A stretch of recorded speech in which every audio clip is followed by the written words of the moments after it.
Terima kasih pemirsa Anda kembali bersama kami. Kementerian ESDM bersama Komisi 7 DPR RI menyepakati asumsi dasar lifting minyak dan gas bumi untuk RAPBN 2025. Dalam RAPBN, lifting minyak dan juga gas bumi dipatok sebesar 605.000 BOPD, sementara target lifting gas bumi 1,005 juta BOPD. Kementerian Energi dan Sumber Daya Mineral bersama Komisi 7 DPR RI menyepakati asumsi dasar lifting minyak dan gas bumi untuk RAPBN tahun 2025. Lifting minyak bumi dipatok sebesar 605.000 barel oil per day, lebih tinggi dari yang disampaikan oleh Menteri SDM Bahlil Lahadalia saat rapat kerja dengan Komisi 7 yang sebesar 600.000 BOPD. Sementara itu target lifting gas bumi pada RAPBN tahun 2025 diketok sebesar 1.005.000 barel oil equivalent per day, turun apabila dibandingkan dengan target APBN tahun 2024 yang sebesar 1.033.000 BOEPD. Sehingga asumsi dasar APBN tahun 2025 untuk lifting migas adalah sebesar 1,61 juta BOEPD, turun dibandingkan dengan target APBN tahun 2024 sebesar 1,668 juta BOEPD. Menteri SDM Bahlil Lahadalia menyebut bahwa target lifting gas lebih realistis untuk dicapai dengan ketersediaan sumber gas di Indonesia. Sementara untuk harga minyak mentah Indonesia pada asumsi dasar RAPBN 2025 dipatok sebesar $82 per barel, sama dengan target tahun 2024. Sedangkan untuk cost recovery pada asumsi dasar dalam RAPBN tahun 2025 disepakati sebesar $8,5 miliar. Tim Liputan, IDX Channel.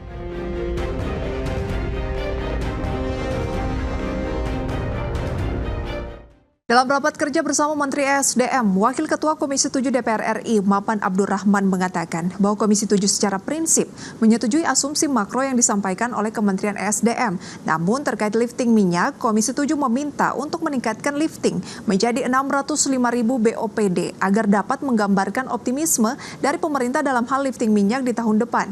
Sementara itu pemirsa, usai disepakatinya asumsi lifting migas tahun 2025, Kementerian ESDM memastikan telah menyiapkan sejumlah langkah strategis untuk mengejar target produksi migas pada tahun 2025.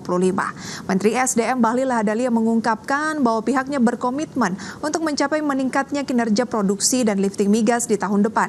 Bahlil mengatakan Kementerian ESDM dan SKK Migas akan berupaya mendorong terlaksananya sejumlah proyek minyak baru untuk dapat segera berproduksi.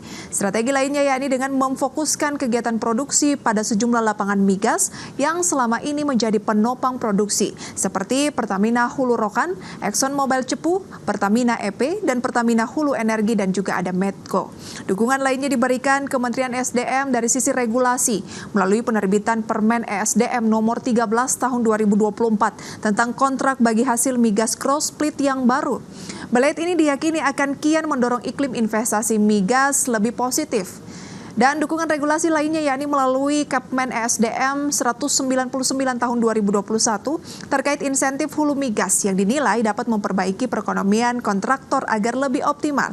Dan selanjutnya pemirsa, dari asumsi lifting migas tahun 2025, kita akan beralih ke realisasi lifting di tahun 2024 agar bisa mendapatkan gambaran mengenai seberapa besar capaian lifting migas Indonesia sejauh ini. Kami rangkum informasinya berikut ini. Satuan Kerja Khusus Pelaksana Kegiatan Usaha Hulu Minyak dan Gas Bumi atau SKK Migas mengungkapkan realisasi lifting minyak dan gas bumi pada semester 1 2024 masih di bawah target. Sama dengan semester pertama tahun 2024, SKK Migas mencatat realisasi lifting minyak hanya mencapai 576.000 barel per hari atau di bawah target APBN sebesar 635.000 BOPD. Kepala SKK Migas Dwi Sucipto menyampaikan tidak tercapainya target lifting minyak pada semester 1 2024 dikarenakan masalah banjir yang terjadi di beberapa wilayah. Kemudian lifting minyak sampai dengan semester 1 karena kita di semester 1 mengalami gangguan banjir di mana-mana sehingga drilling praktis lebih dari 1 bulan tidak bisa dilakukan hingga ada beberapa keterlambatan kegiatan drilling yang mengakibatkan realisasi produksi minyak kita adalah 576.000 barel per hari dan kita melihat di outlook-nya nanti adalah sekitar 500 ribu barel oil per hari. Kepala SKK Migas menyatakan pihaknya memperkirakan lifting minyak sampai dengan akhir tahun mencapai 595.000 BOPD atau sebesar 94% dari target APBN.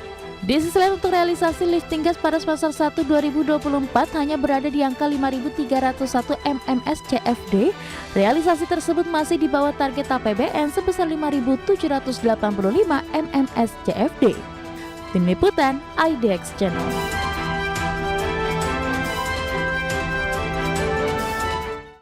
Itu dia pemirsa, Satuan Kerja Khusus Pelaksana Kegiatan Usaha Hulu Minyak dan Gas Bumi atau SKK Migas melaporkan realisasi lifting minyak dan gas bumi pada semester 1 2024 masih di bawah target.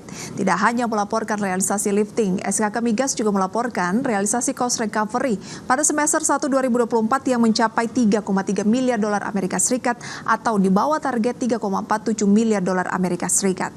Sedangkan untuk realisasi investasi pada semester 1 2024 adalah 5,6 miliar dolar Amerika Serikat, juga di bawah target 7,43 miliar dolar Amerika Serikat. Sementara itu pemirsa, SKK Migas memproyeksikan hingga akhir tahun 2024, lifting minyak akan mencapai 595.000 BOPD atau sebesar 94% dari target APBN.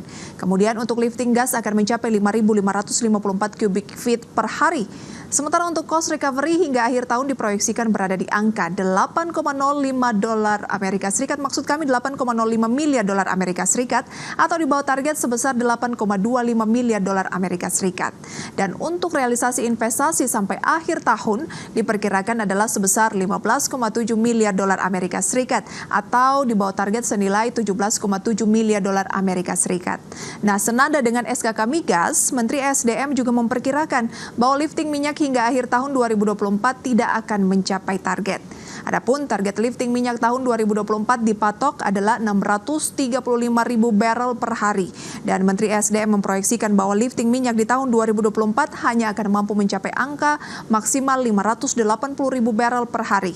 Dari realisasi lifting migas, kita beralih ke sisi lain pemirsa, yakni terkait impor minyak yang dilakukan Indonesia yang disebut menguras devisa negara ratusan triliun rupiah. Untuk lebih jelasnya, kami hadirkan informasi berikut.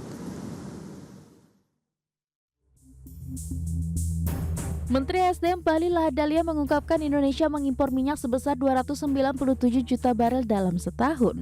Hal ini menguras devisa negara mencapai 396 triliun rupiah pada 2023. Ia mengatakan Indonesia mengimpor minyak dalam bentuk minyak mentah dan minyak jadi berupa bahan bakar minyak. Impor minyak Indonesia pun tercatat lebih tinggi ketimbang produksi minyak dalam negeri.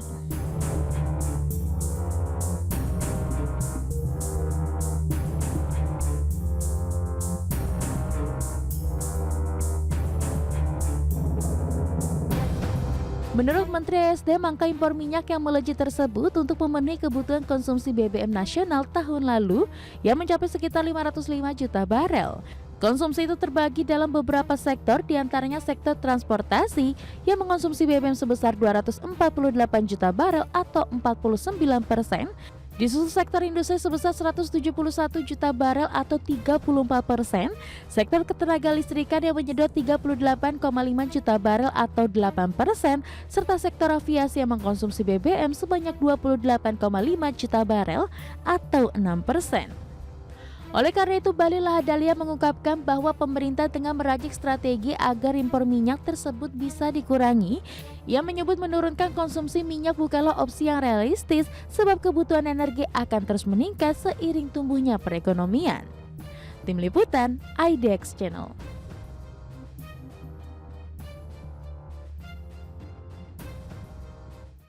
Pemerintah melalui Menteri SDM Bahlil Lahadalia mengungkapkan bahwa impor minyak Indonesia lebih besar daripada tingkat produksi.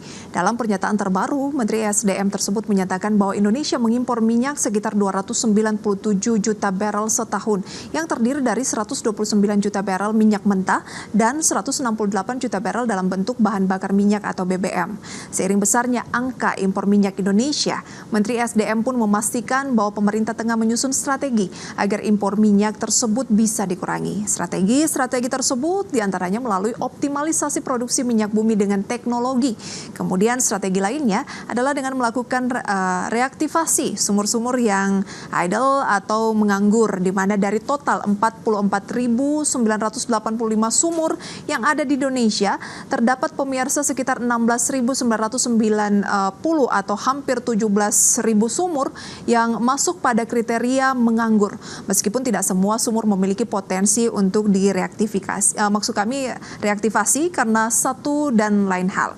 Sementara itu, strategi ketiga adalah dengan melakukan eksplorasi migas khususnya di wilayah Indonesia Timur, di mana menurut Menteri SDM wilayah tersebut memiliki potensi penemuan cadangan baru, sehingga pemerintah akan mendorong percepatan melalui skema kerjasama dan insentif yang lebih menarik. Itu dia pemirsa ya, terkait dengan target lifting minyak dan juga gas bumi di tahun 2025.